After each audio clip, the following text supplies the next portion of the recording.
একসময় প্রাচীন মিশর দেশে এক অত্যাচারী শাসক রাজত্ব করত।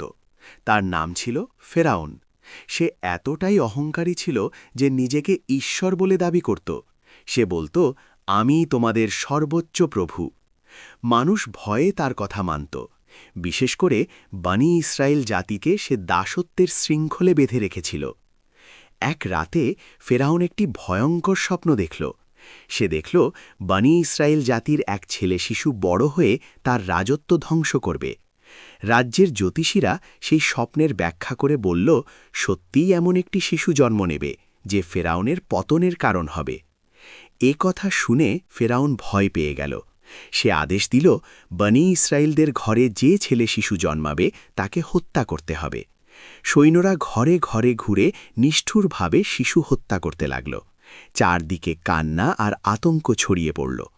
ঠিক এই সময়ে জন্ম নিলেন নবী মুসা আলাইহিসসালাম।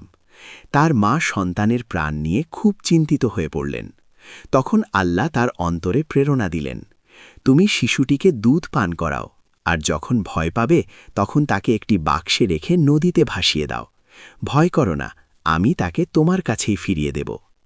মায়ের হৃদয় কাঁপছিল, তবু আল্লাহর উপর ভরসা করে তিনি ছোট্ট মুসা আলাইহিসসালামকে একটি কাঠের বাক্সে রেখে নীল নদে ভাসিয়ে দিলেন। নদীর স্রোত বাক্সটিকে ঘাসিয়ে নিয়ে গেল সরাসরি ফেরাউনের প্রাসাদের ঘাটে। ফেরাউনের স্ত্রী আসিয়া বাক্সটি দেখতে পেয়ে খুলে দেখলেন এক অপূর্ব সুন্দর শিশু। তার হৃদয় মমতায় ভরে উঠল। তিনি ফেরাউনকে বললেন, এই শিশুকে হত্যা করো না, হয়তো সে আমাদের উপকারে আসবে, কিংবা আমরা তাকে সন্তান হিসাবে গ্রহণ করব। এভাবেই আল্লাহর অদ্ভুত পরিকল্পনায় মুসা আলাইহিসসালাম বড় হতে লাগলেন ঠিক ফেরাউনের প্রাসাদেই, সেই শাসকের ঘরেই যে তাকে হত্যা করতে চেয়েছিল। যখন তিনি যুবক হলেন তখন আল্লাহ তাকে নবুয়ত দান করলেন। আল্লাহ তাকে আদেশ দিলেন, ফেরাউনের কাছে যাও, সে সীমা লঙ্ঘন করেছে। মুসা আলাইহিসসালাম তার ভাই হারুন আলাইহিসসালামকে সঙ্গে নিয়ে ফেরাউনের দরবারে গেলেন। তিনি বললেন, হে ফেরাউন, তুমি মানুষদের দাসত্ব থেকে মুক্ত করো, এক আল্লাহর ইবাদত করো। ফেরাউন বিদ্রূপ করে বলল, আমি তো তোমাকে ছোটবেলা থেকে লালন করেছি। তারপর আল্লাহর নির্দেশে তিনি তার লাঠি মাটিতে ফেললেন, তা বিশাল সাপে পরিণত হল। তিনি হাত বের করলে তা উজ্জ্বল আলোতে ঝলমল করতে লাগল। আরও অনেক নিদর্শন দেখানো হল, নদীর পানি রক্তে পরিণত হওয়া, পঙ্গপাল ও অন্যান্য বিপদ।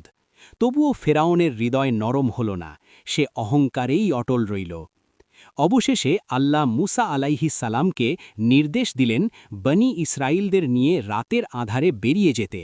তারা নীল সাগরের তীরে পৌঁছলে দেখল সামনে সমুদ্র, পেছনে ফেরাউনের বিশাল সৈন্যবাহিনী।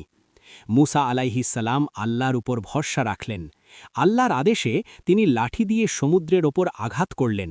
সঙ্গে সঙ্গে সমুদ্র দ্বিখণ্ডিত হয়ে গেল। পানি দুই পাশে পাহাড়ের মতো দাঁড়িয়ে রইল। তারা নিরাপদে পার হয়ে গেল।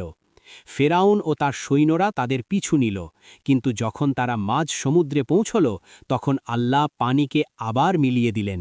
ফেরাউন ও তার সৈন্যরা ডুবে গেল। ডুবতে ডুবতে ফেরাউন বলল, আমি বিশ্বাস করলাম, কিন্তু তখন আর কোনো উপকার হল না। এভাবেই আল্লাহর কুদরতে মুসা আলাইহিসসালাম ও তার জাতি মুক্তি পেলেন। এই কাহিনী আমাদের শিক্ষা দেয়, অহংকারের পরিণতি ধ্বংস, আর আল্লাহর উপর ভরসা করলে তিনি অসম্ভবকেও সম্ভব করে দেন।